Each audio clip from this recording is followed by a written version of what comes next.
Salam, kita berjumpa lagi dalam renungan singkat Kristen. Firman Tuhan hari ini terambil dari kitab Yohanes 15 ayat 1 sampai 17.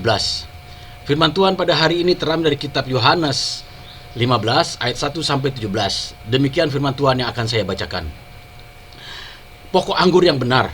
Akulah pokok anggur yang benar dan Bapakkulah pengusahanya. Setiap ranting padaku yang tidak berbuah dipotongnya, dan setiap ranting yang berbuah dibersihkannya, supaya lebih banyak berbuah. Kamu memang sudah bersih karena firman yang telah kukatakan kepadamu. Tinggallah dalam aku dan aku di dalam kamu, sama seperti ranting tidak dapat berbuah darinya sendiri kalau ia tidak tinggal pada pokok anggur. Demikian juga kamu tidak berbuah jikalau kamu tidak tinggal di dalam aku. Akulah pokok anggur dan kamulah ranting-rantingnya. Barang siapa tinggal di dalam aku dan aku di dalam dia, ia berbuah banyak, sebab di luar aku kamu tidak dapat berbuat apa-apa. Barang siapa tidak tinggal di dalam aku, ia dibuang keluar seperti ranting dan menjadi kering, kemudian dikumpulkan orang dan dicampakkannya ke dalam api lalu dibakar.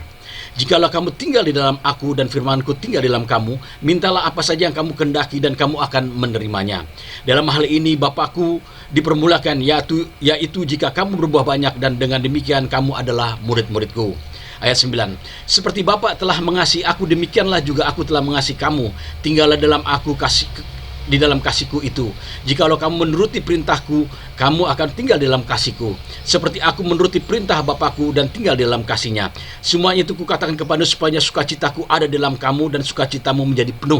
Inilah perintahku, yaitu supaya kamu saling mengasihi, seperti aku telah mengasihi kamu. Tidak ada kasih yang lebih besar daripada kasih seorang yang memberikan nyawanya untuk sahabat-sahabatnya. Kamu adalah sahabatku jikalau kamu berbuat apa yang kuperintahkan kepadamu. Aku tidak menyebut kamu lagi hamba, sebab hamba tidak tahu apa yang diperbuat oleh tuannya. Tetapi aku menyebut kamu sahabat, karena aku telah memberitahu kepada kamu segala sesuatu yang telah kudengar dari Bapakku. Bukan kamu yang memilih aku, tetapi akulah yang memilih kamu, dan aku telah menetapkan kamu supaya kamu pergi dan menghasilkan buah, dan buahnya itu tetap, supaya apa yang kamu minta kepada Bapa di dalam namaku diberikannya kepadamu. Inilah perintahku kepadamu, kasihlah seorang akan yang lain. Amin. Berbahagialah orang yang merenungkan firman Tuhan serta melakukannya. Memang peringkup pada hari ini adalah Yesus adalah juru selamatku. Karena Yesus juru selamatku, dia adalah pokok anggur kita. Dia katakan pokok anggur yang kita dalam ayat 1 sampai yang keempat dikatakan begini. Akulah pokok anggur yang benar dan Bapakkulah pengusaha. Setiap ranting padaku yang tidak berbuah dipotongnya, dan setiap ranting yang berbuah dibersihkannya, supaya ia lebih banyak berbuah. Kamu memang sudah bersih karena firman yang telah kukatakan kepadamu. Tinggal dalam aku dan aku dalam kamu, sama seperti ranting tidak dapat berbuah dari dirinya sendiri kalau ia tidak tinggal pada pokok anggur. Demikian juga kamu tidak berbuah jikalau kamu tidak tinggal di dalam aku.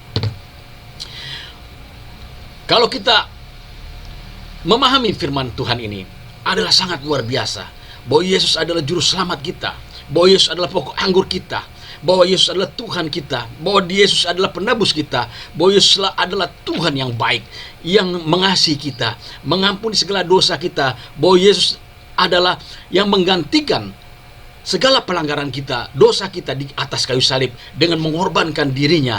Dan memang tidak ada keselamatan selain daripada dia yang datang daripada Allah Bapa surgawi. Dalam kitab Kejadian 3 ayat 1 sampai 12 dikatakan bagaimana manusia itu jatuh. Ketika di Taman Eden itu, berjalanlah wanita ini dengan suaminya. Ada satu pohon yang dilarang Tuhan untuk tidak disentuh. Dalam Kejadian 3 ayat 1 sampai 12. Bahwa pohon itu adalah pohon tentang mana yang baik dan yang jahat. Ketika itu adalah seekor ular, dikatakan Alkitab bahwa dia adalah ular yang paling licik. Dan ketika manusia itu lewat, tergodalah karena melihat buahnya itu sangat enak dipandang dan mau dirasakan. Akhirnya ular itu menggoda manusia itu. Ambillah buah ini. Tetapi wanita itu berkata, tidak, karena Tuhan telah berfirman, jika aku memakan buah itu, maka aku akan mati. Sekali-sekali kata ular ini, iblis ini dikatakan tidak, karena buah ini akan menghidupkan engkau. Tetapi karena digodanya begitu luar biasa, akhirnya dia makanlah buah itu. Dan diberikan juga kepada suaminya buah itu dalam kitab Kejadian 3 ayat 1 sampai 12. Ketika dimakan itu, barulah mereka sadar bahwa mereka telanjang, bahwa dia juga baru sadar keadaannya. Nah, dikatakan juga pada Kejadian 3 ayat 12 bahwa Tuhan di Taman Eden itu berjalan. Jadi Tuhan itu, Allah Bapa surgawi itu, Allah yang Maha Dahsyat itu berwujud.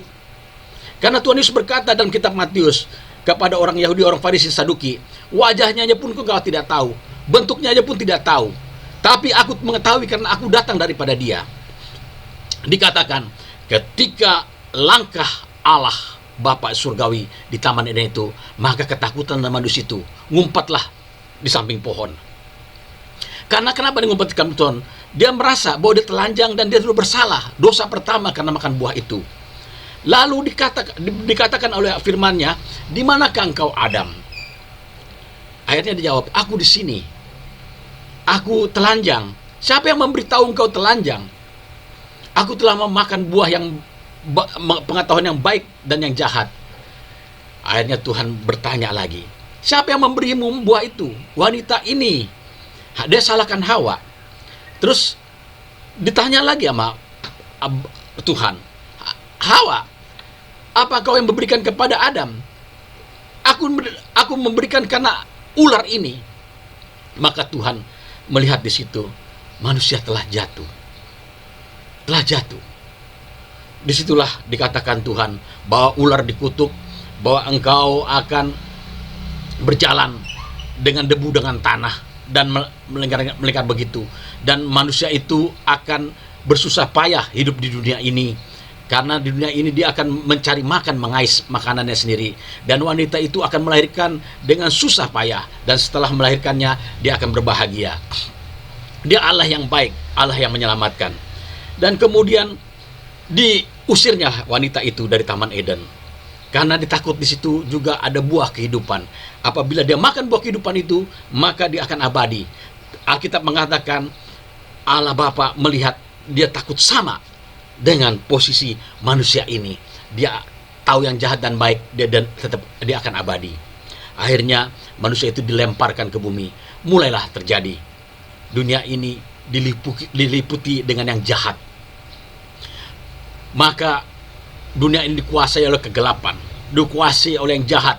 Maka yang jahat ini membentuklah neraka, dan menciptakan dosa-dosa, mengingkari apa yang Tuhan ingini.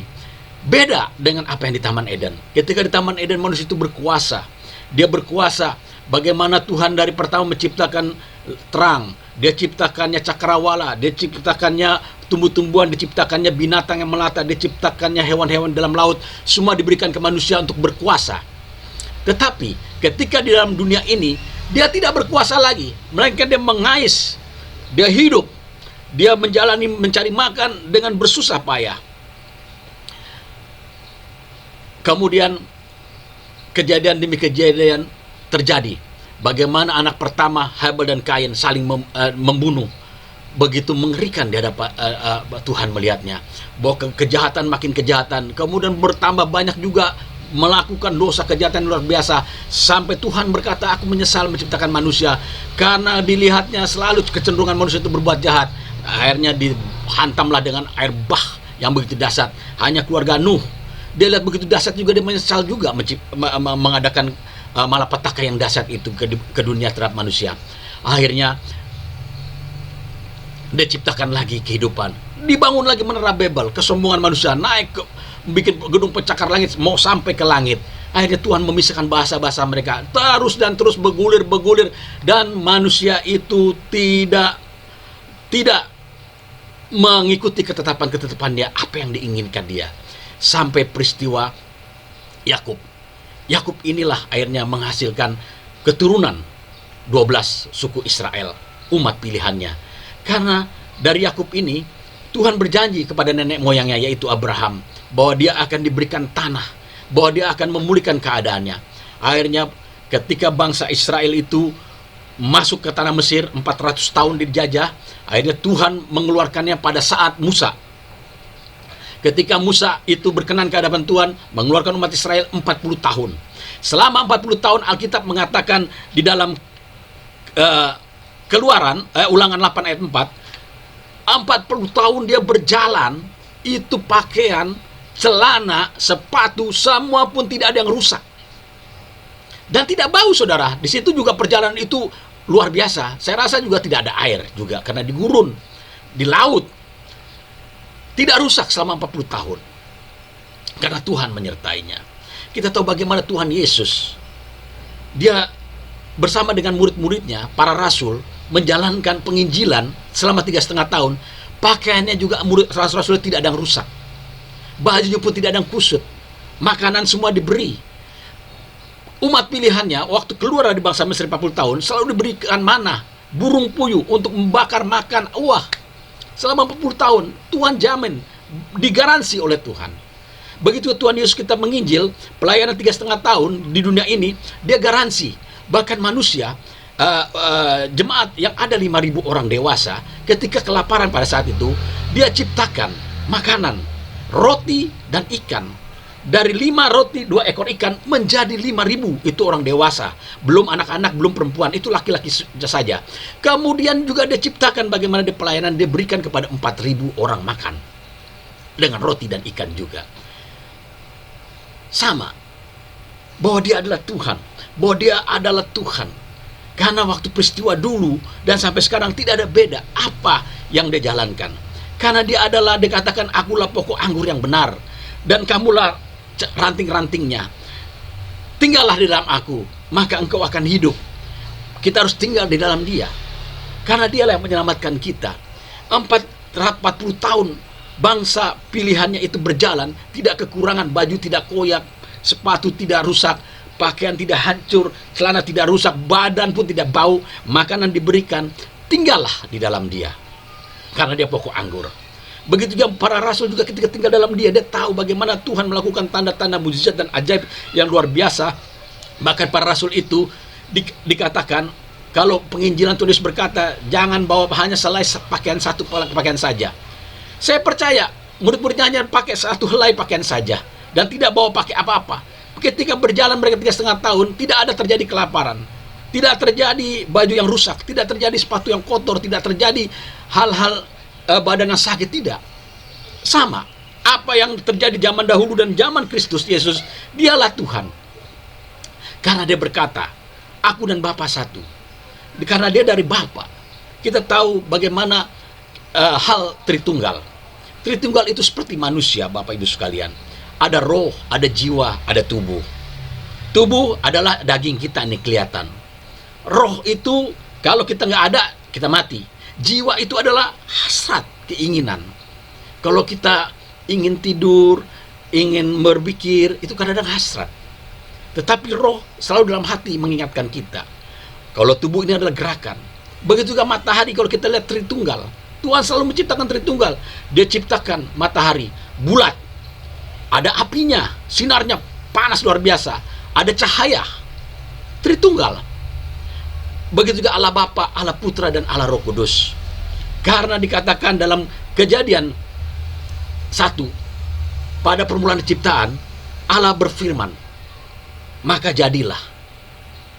Sebab itu Yohanes berkata, firman pada mulanya adalah firman, dan firman itu bersama-sama dengan Allah, dan firman itu telah menjadi manusia, dan ada di antara kita.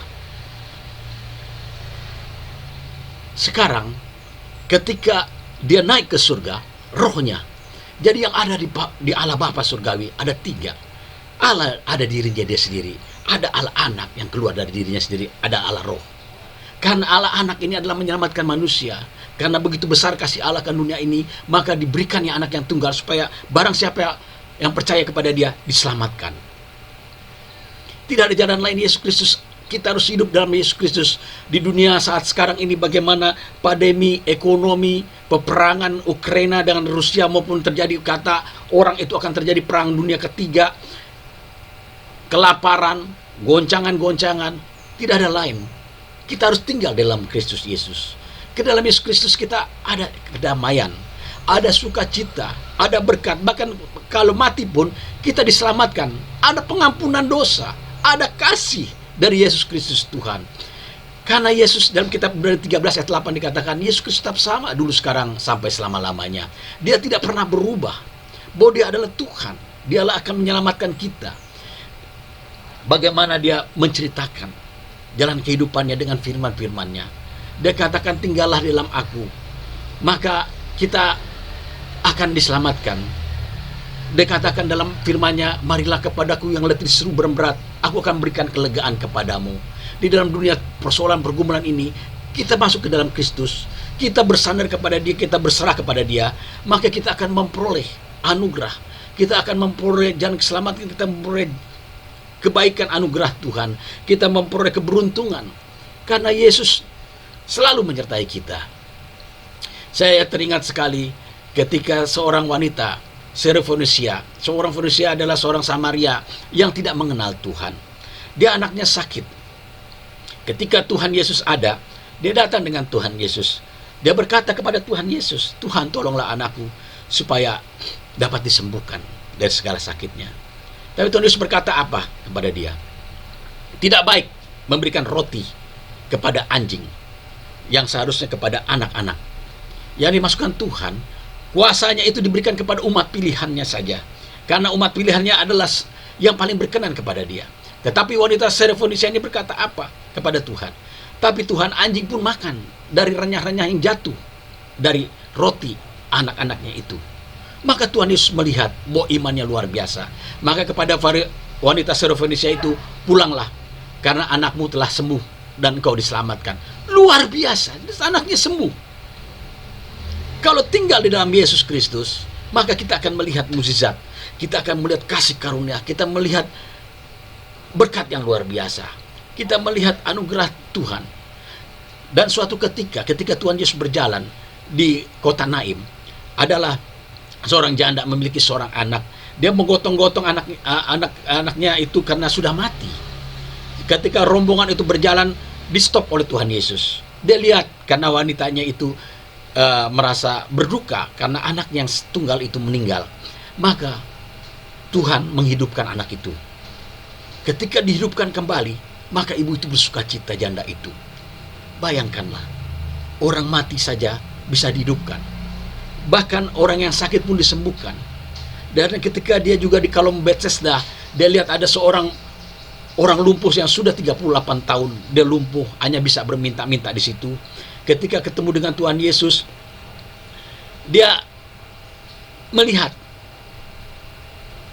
Tuhan Yesus untuk menggotong dia, karena di serambi Kalom Bethesda itu ketika ada goncangan air itu dipikirkan malaikat, maka orang apapun sakitnya ketika ditaruh ke kolam itu maka dia akan sembuh.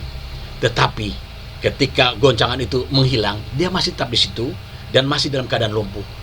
Puji Tuhan, Tuhan Yesus ada. Dan Tuhan Yesus melewat dan berkata, maukah engkau sembuh? Dia bicara Tuhan bicara untuk memberikan berkat. Maukah engkau sembuh? Dia berkata, Tuhan, tidak ada yang membawa gotong aku ke kolam itu supaya aku dapat diceburkan dan aku dapat sembuh. Tetapi Tuhan Yesus berkata, engkau sembuh. Pulanglah dan angkatlah tilammu. Dan dia angkat tilamnya, dia sembuh. Dia berjalan, dia bersuka cita. Karena kenapa? Karena Tuhanlah yang menyembuhkan. Dialah yang menciptakan langit dan bumi. Dialah yang menciptakan perkara mujizat-mujizat. Allah Bapa pun juga melakukan mujizat-mujizat. Bagaimana laut Biru dibukanya lebar supaya bangsa pilihannya itu berjalan, melangkah, dan kering tanah itu, menyeberang dari bangsa Mesir ke tanah perjanjian. Dan dia juga menciptakan. Dia penuh dengan mujizat karena dia adalah Tuhan. Dia mengerti apa kebutuhan manusia itu. Bapak Ibu sekalian, kita tahu bagaimana Tuhan Yesus mengubah hati Zakius. Zakius ini adalah seorang pemungut cukai. Alkitab mengatakan, ketika rombongan Tuhan datang, dia karena pendek, dia naik ke atas pohon. Dia naik ke atas pohon, dia mengintip Tuhan itu sedang memberitakan Injil kerajaan Allah.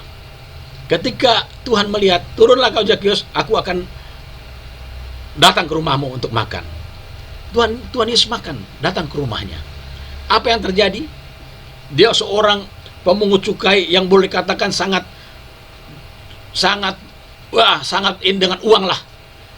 Tapi dia bertobat, hatinya diubah oleh Tuhan. Siapa yang telah aku bohongi, siapa yang aku telah tipu, maka aku akan kembalikan uangnya dan aku berlipatkan kali ganda. Bayangkanlah, Tuhanlah yang mengubah hati. Dia mengubah hati manusia yang jahat menjadi baik. Tidak ada. Tidak ada manusia yang bisa mengubah manusia dengan manusia. Hanya Tuhan yang bisa mengubah hati manusia dari jahat menjadi baik. Sebab itu ketika diubahkan hatinya, maka Tuhan makan di rumahnya, berpesta bahwa hari ini ada seorang yang bertobat. Karena satu orang bertobat, itu ribuan malaikat di surga akan bersuka cita, bersorak-sorai. Tinggallah dalam aku, karena aku adalah pokok anggur yang benar. Kemudian dikatakan lagi ayat 9 dan 11 dikatakan begini. Seperti Bapa telah mengasihi aku, demikian juga aku telah mengasihi kamu. Tinggallah dalam kasihku itu. Jikalau kamu menuruti perintahku, kamu akan tinggal dalam kasihku, seperti aku menuruti perintah Bapakku dan tinggal dalam kasihnya. Semua itu kukatakan kepadamu supaya sukacitaku ada di dalam kamu dan sukacitamu menjadi penuh. Inilah perintahku, yaitu supaya kamu saling mengasihi seperti aku telah mengasihi kamu. Yang kedua dikatakan, Yesus juru selamat kita, tidak lain kita harus memiliki kasihnya. Kasih Yesus Kristus itu adalah kasih yang luar biasa, kasih agape, kasih yang murni, kasih yang benar-benar menyelamatkan umat manusia.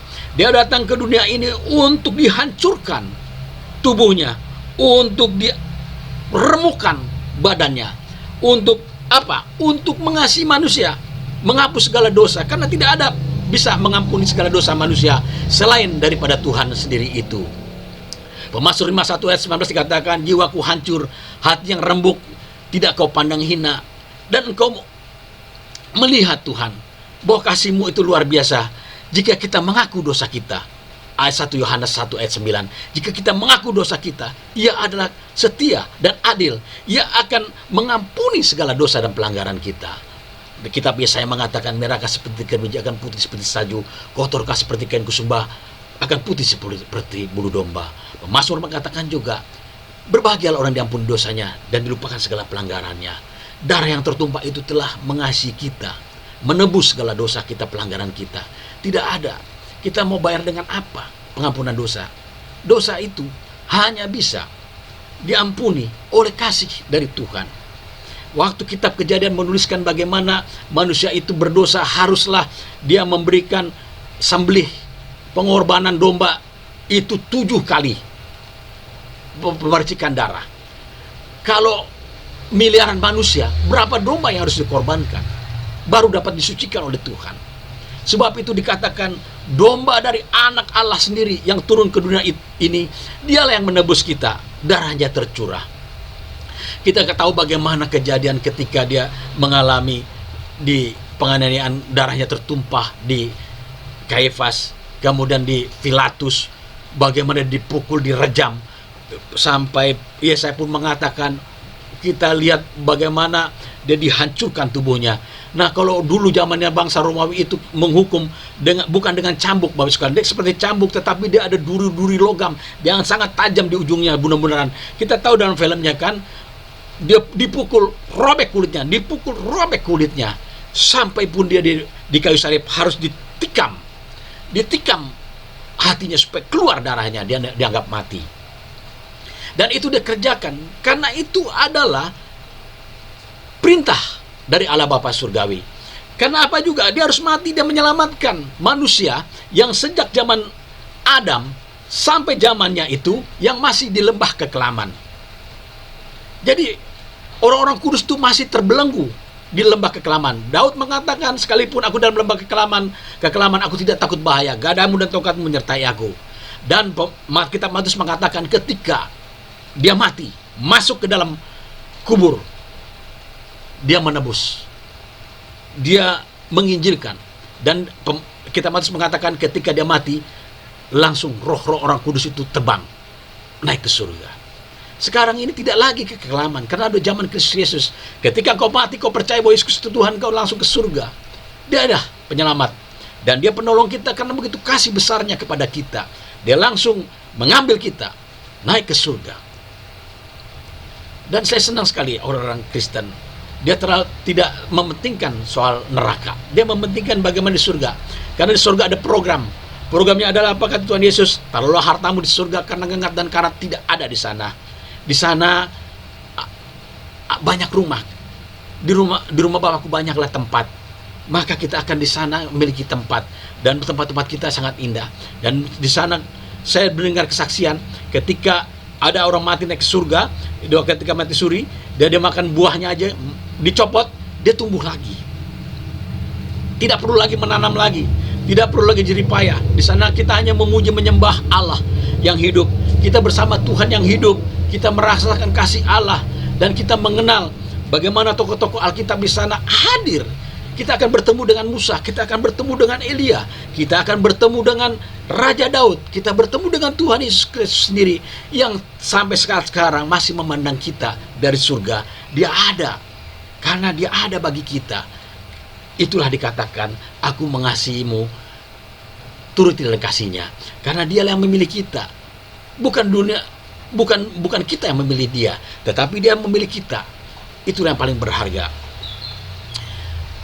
Tuhan Yesus berkata, hal kerajaan surga itu seumpama harta yang ditemukan di ladang. Kemudian pulanglah orang itu dan menjual hartanya dan mengambil mutiara itu yang ditemukan. Itulah kebanggaan kita. Jika kita menjadi anak Tuhan, milik Kristus, tinggal dalam kasih-Nya, maka dia akan menjadi juru selamat kita. Tinggallah dalam kebaikannya, maka dia akan menjadi juru selamat kita.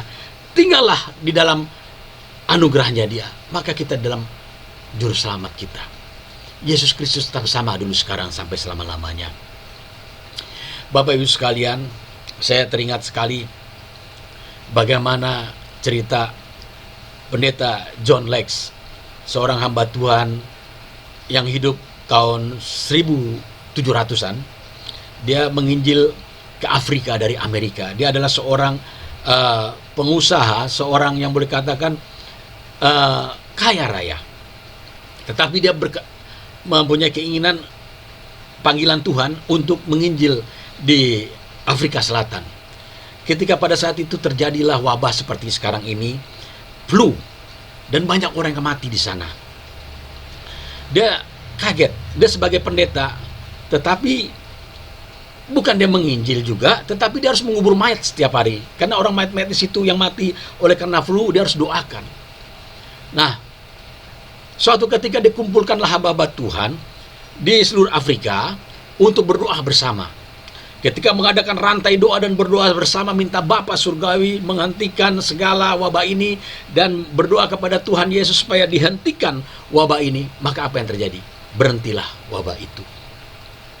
Hari-hari ini tidak lain, kita harus menguatkan kesehatan kita. Dimanapun berada anak Tuhan, kita berdoa. Kita minta tolong sama Tuhan supaya wabah ini dihentikan. Dalam nama Yesus, dalam nama Yesus, kita minta kepada Tuhan supaya Tuhan berbelas kasihan. Dan apa yang terjadi? Seperti John Lex katakan, akhirnya semua berhenti.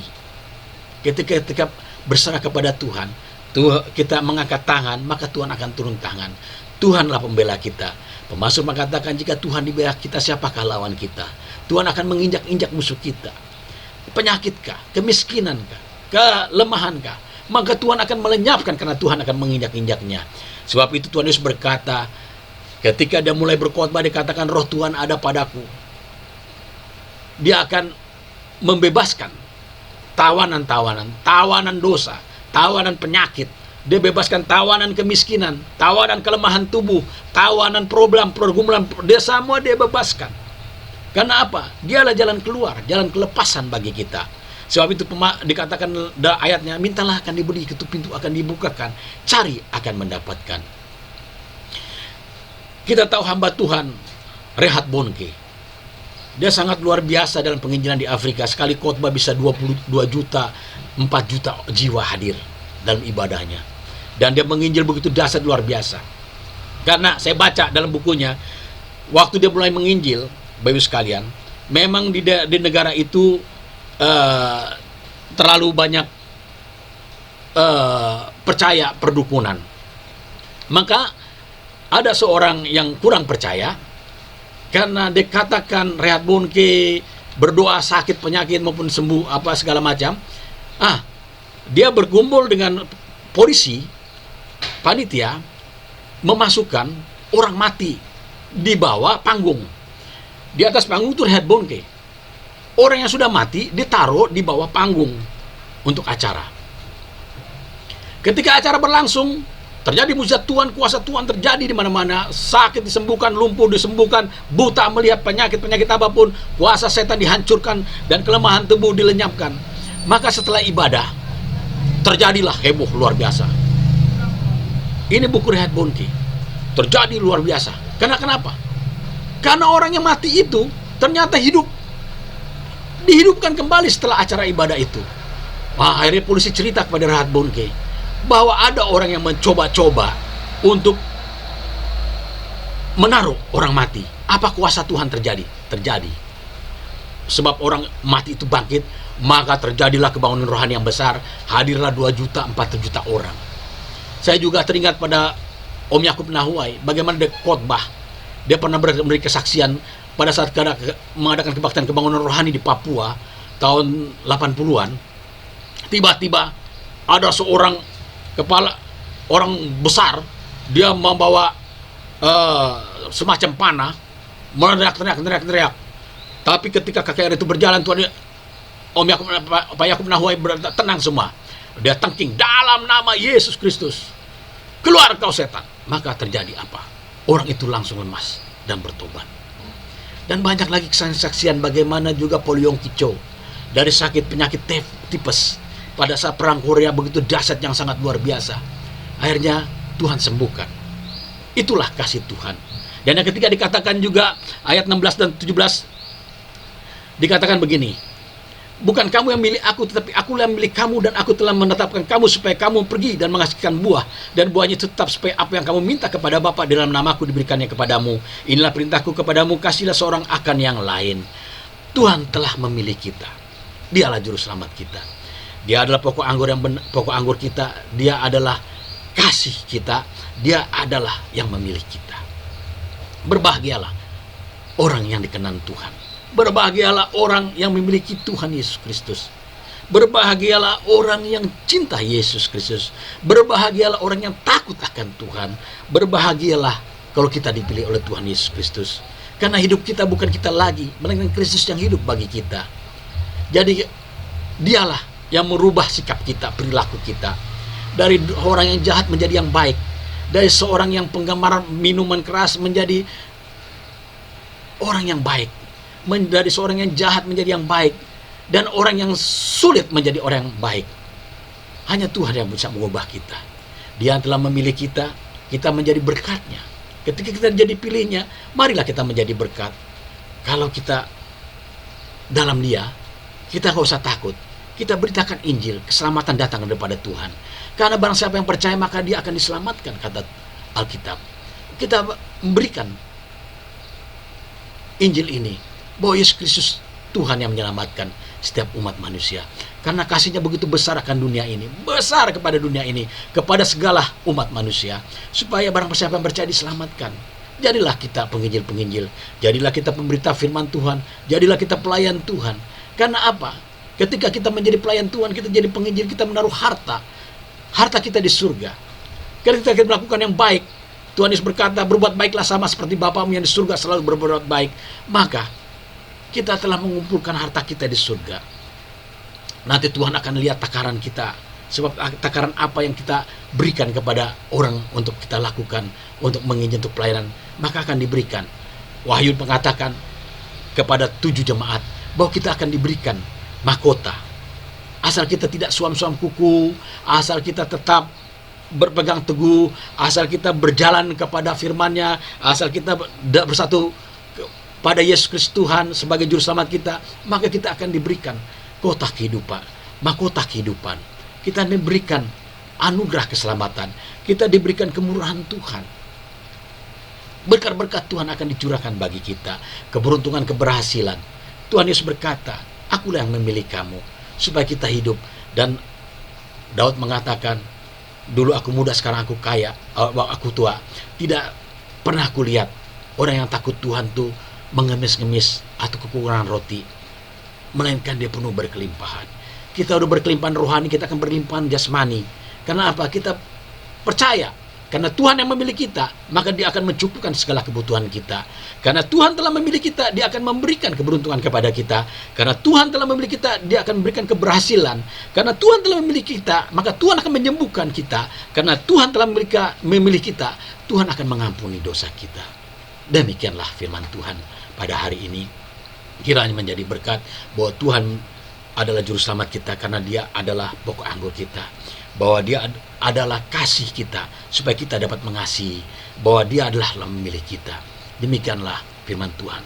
Bapak Ibu sekalian, pada hari ini jika ada yang sakit, ada pergumulan beban masalah, beban kepicikan, beban rumah tangga, pergumulan jodoh, karir, masa depan, adalah tidak lain kita bawalah kepada Tuhan. Karena dua orang sehati besar doa khasiat doa itu, mintalah akan diberi, ketuk pintu akan dibukakan, cari akan mendapatkan. Dan Yesus Kristus tetap sama dulu, sekarang, sampai selama-lamanya. Marilah kita tundukkan kepala, kita berdoa. Yang pertama yang sakit dulu. Kalau yang sakit ada kanker, lever, tumor, mari kita bawa kepada Dia. Bapa dalam surga, kami bersyukur untuk firman pada hari ini, bahwa luar biasa, bahwa Engkau adalah pokok anggur kami, bahwa Engkau telah mengasihi kami, bahwa Engkau telah memilih kami. Kami milik kepunyaan-Mu sebagai imamat rajani, bangsa yang kudus, milik kepunyaan Allah sendiri. Maka pada hari ini Tuhan, jikalau kami ada dalam keadaan sakit kanker lever, sakit tumor, sakit apapun, darah tinggi, sakit pegal-pegal dan segala macam, kami patahkan, tolak, kami usir, hancurkan dalam nama Yesus Kristus, keluar dari tubuh kami. Karena dalam nama Yesus Kristus ada kuasa dan mukjizat, dan segala kelemahan tubuh kami telah dibayar oleh lunas dari darah Kristus di bukit Golgota, di atas kayu salib. Maka oleh bilur-bilur Yesus kami telah disembuhkan. Maka di dalam nama Yesus kami disembuhkan dari segala penyakit kami. Terima kasih ya Bapa. Hari ini juga kami bawa dalam segala pergumulan, beban masalah kepicikan, beban pergumulan jodoh, masa depan, karir. Kami bawa dalam rencana dan kehendak-Mu. Engkaulah Allah yang memberkati, memberikan hikmat, marifat, dan kasih karunia, damai, sejahtera, dan sukacita. Tuhan akan bukakan jalan kelepasan, kelegaan. Biarlah Tuhan Engkau menyatakan bahwa kehidupan kami adalah milik-Mu, maka kami akan dibebaskan dari segala pergumulan masalah ini. Dalam nama Yesus kami dibebaskan dan kami bersuka cita. Tuhanlah akan berikan damai sejahtera. Bapa dalam surga, kami juga berdoa untuk mereka yang baru menerima Yesus Tuhan sebagai juru selamat. Mari Kau topang mereka Tuhan, berkati masa depannya, berkati, lindungi dia Tuhan. Biar damai sejahtera Allah memberkati umat-Mu ini. Pada akhirnya Tuhan, kami bawa juga bangsa negara, gereja-gereja Tuhan di seluruh Indonesia, biarlah menjadi berkembang dan sangat meluas. Sebab firman-Mu berkata, Injil diberitakan di Yerusalem Yudea sampai ke ujung dunia, setiap lutut-lutut, setiap lidah mengakui Tuhan bagi kemuliaan Bapa di surga. Berkati juga pimpinan negara Indonesia, presiden, wakil presiden, para menteri, para gubernur, wali kota, bupati, camat, RT, RW, lurah, dan kepala desa di seluruh Indonesia. Biarlah Tuhan Kau memberikan hikmat, marifat, dan salam Indonesia, supaya Indonesia penuh dengan damai, sejahtera, dan sukacita Allah. Bagi-Mu segala puji, hormat, dan syukur di dalam nama Tuhan Yesus kami doa, syukur alia. Amin. Tuhan